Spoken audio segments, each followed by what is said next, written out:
Une vraie innovation maintenant dans la chaîne techno, c'est tout nouveau, ça arrive et c'est Panasonic qui nous propose ce nouveau produit. C'est entre le compact, le réflexe, il s'agit du Lumix G1. Et pour découvrir donc cette nouvelle gamme de produits, nous avons avec nous Laurent Abadie. Bonjour Laurent Abadie. Bonjour. Vous êtes le président de Panasonic France, une fin d'année importante pour vous puisque vous lancez donc une nouvelle gamme de produits. Le premier est le Lumix G1. Alors, est-ce que vous pouvez nous expliquer un petit peu ce que c'est ce Lumix G1 ? Ça ressemble, on le voit là, à un réflexe, mais c'est pas tout à fait un réflexe. Alors, c'est une vraie rupture. C'est un produit qui va faire beaucoup de bruit parce que on peut l'appeler comme vous voulez, mais c'est un micro-réflexe avec objectif interchangeable. Donc voilà, j'enlève l'objectif. Ce qui fait la force du réflexe, en fait. Donc là, c'est un réflexe pour l'instant. C'est un réflexe avec un très très gros capteur à l'intérieur, vous le voyez. Donc petit, pratiquement 3 fois plus petit qu'un réflexe classique et facile à utiliser. Donc c'est en fait le chaînon manquant entre le compact et les bridges et le réflexe, puisqu'on a donc des objectifs interchangeables et une qualité équivalente au meilleur des réflexes. Pourquoi avoir créé cette nouvelle gamme ? Le réflexe, bon, on sait que c'est un produit qui plaît de plus en plus, je crois. Quel était l'intérêt de créer un produit intermédiaire ? En fait, la démarche est venue du consommateur final. Aujourd'hui, 20% des Français ont envie d'acheter un réflexe. Parce que ce sont des fanats de prise de vue, ils veulent des belles images, ils veulent affiner la qualité, mais seulement 7% franchissent le pas et 13% restent sur le côté parce que le réflexe est gros, parce que le réflexe est lourd, c'est pas facile à utiliser, ça demande un apprentissage et ça bloque une partie des consommateurs qui restent au niveau du bridge et du compact et qui n'osent pas franchir le pas.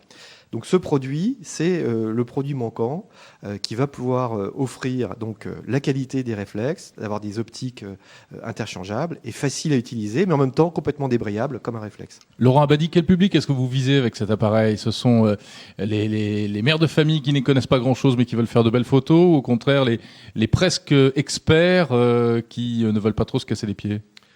Je dirais les deux, mon général. À la fois une cible féminine, et d'ailleurs à ce titre, il y aura 3 couleurs.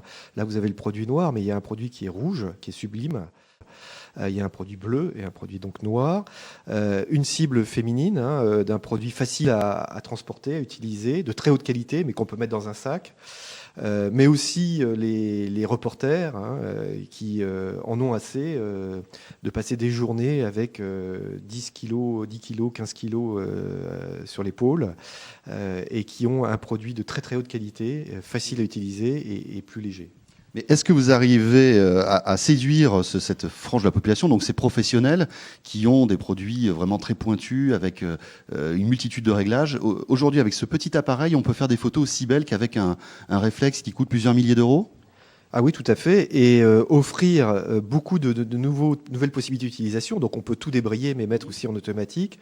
On a un écran LCD à l'arrière qui est complètement amovible, qui permet donc de faire... de prendre des plus... Donc c'est un produit très convivial. Vous avez donc un viseur optique qui se déclenche systématiquement lorsqu'on met l'œil. Donc c'est un produit très facile à utiliser. C'est un viseur étonnant parce qu'en fait c'est un petit écran qui est à l'intérieur. C'est pas en fait un viseur optique. Alors c'est pas une vitre. C'est un viseur électronique qui est dérivé, qui vient de nos caméras numériques professionnelles, donc de très très haute qualité, avec une définition exceptionnelle. Mais ce n'est pas un viseur optique. Alors on peut dire, François, qu'on l'a un petit peu testé, ce Lumix G1, et bon, c'est assez séduisant quand même au premier abord. C'est séduisant, et puis c'est vrai que la première chose qui est intéressante, c'est quand on le prend en main, on se dit tiens, c'est beaucoup plus petit qu'un réflexe qu'on a l'habitude de tenir en main. Il est plus léger aussi. La force aussi, c'est cet écran qui se déplie, donc on peut se retrouver à faire des prises de vue dans des situations vraiment assez étonnantes. Et un écran d'une qualité, d'une résolution assez extraordinaire. Et puis, alors, au début, c'est un peu étonnant quand même le fait de regarder dans ce viseur électronique parce qu'on se dit tiens, l'image est très contrastée, elle est, c'est pas un viseur optique, oui, donc c'est une petite télévision en fait que vous regardez. Bon, c'est pas le plus agréable. Dans l'objectif, c'est pas la partie qui m'a le plus séduit. C'est pas la plus agréable, mais en revanche, quand on regarde après le résultat de la photo qu'on qu'on a prises sur l'écran LCD là, on se rend compte que la qualité des images est véritablement au niveau des réflexes. Avec une profondeur de champ qui effectivement est digne apparemment de ce qu'on peut faire avec un réflexe professionnel. Et moi, ce que j'aime bien aussi, c'est la petite fonction IA, cette fonction qui est propre à Panasonic. Alors, elle existe plus ou moins chez tous les constructeurs d'appareils photo, mais celle-ci est vraiment très au point et elle permet, dans toutes les circonstances, si tu veux, d'avoir des photos réussies avec un mélange de fonctionnalités automatiques, par exemple. Pour toi qui sais pas faire des photos, c'est vraiment bien. Eh ben, écoute, voilà, t'as tout compris. Je ne sais pas faire des photos, mais avec ça, j'y arrive et c'est plutôt pas mal.